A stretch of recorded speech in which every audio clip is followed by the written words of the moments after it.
Surat Vadodara LCB અને Surat railway police ટીમે ચોરાયેલા સોનાના બિસ્કિટનો ભેદ ઉકેલી લીધો હતો.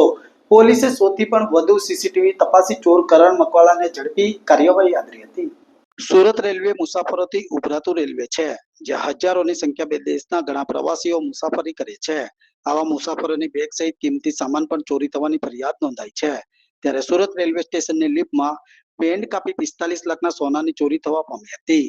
મંદિરના નિર્માણ માટે દાનમાં આપવા આવેલા 300 ગ્રામ સોનાના બિસ્કિટ સુરત રેલવેમાંથી ચોરાયા હતા. આ ચોરીનો ભેદ ઉકેલાયો હોવાનું જાણવા મળ્યું છે.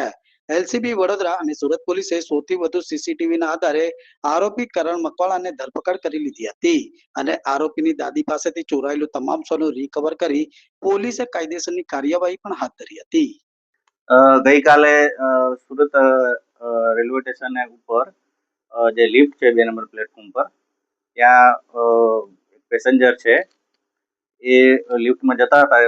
મીનવાઇલમાં એક આરોપી છે, જે મૂળ નામ છે કરણ નામનો જે આરોપી છે, એને એ ફરિયાદીનું પેન્ટનું ખિસ્સું છે એ કાપી અને એના ખિસ્સામાંથી 3 સોનાના બિસ્કિટ ચોરેલા. જે બાબતે અમારા અધિક પોલીસ મહાનિર્દેશક સાહેબ શ્રી ડામોર સાહેબ તથા સોની સાહેબ અમારા એસપી છે, એમણે અમને સૂચના કરેલી ગુનો ગમે તે રીતે ડિટેક્ટ કરો, જેથી અમે અમારી ટેકનિકલ સર્વેલન્સ ટીમ તથા એલસીબીના માણસો અને સુરત રેલવે પોલીસ સ્ટેશનના માણસો, અમારી આખી ટીમ છે એ 150 થી 200 જેટલા સીસીટીવી ફૂટેજ ચેક કરેલા. ત્યારબાદ આરોપીનું પગેરું મળતા જે એક રિક્ષા છે એ રિક્ષામાં બેઠેલો જણાયેલો અને વરાછા ખાતે ઉતરેલો એવું જાણવા મળેલું. જે ચેક કરતા આરોપીને લાવીને પૂછપરછ કરતા તેની પાસેથી બિસ્કિટ કબજે કરેલ છે.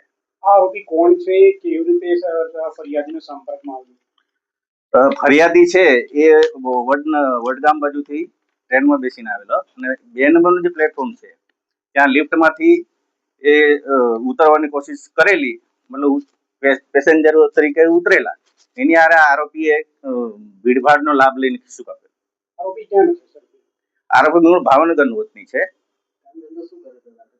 એ હાલમાં તો પોતે મજૂરી કામ કરે છે એવું જણાવેલ છે, પરંતુ એના ઘરની ઝડપી તપાસ અમારા એલસીબીના માણસો અને એ લોકોએ કરેલી.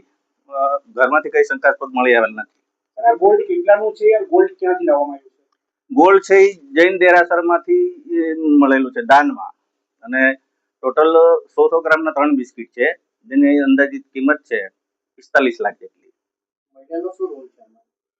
જે મહિલા છે તે આ આરોપી છે કરણ, એના દાદી થાય છે, અને એને આ સોનું ચોર્યા પછી એ દાદીને એની ભત્રીજી મારફતે આપી દીધેલું.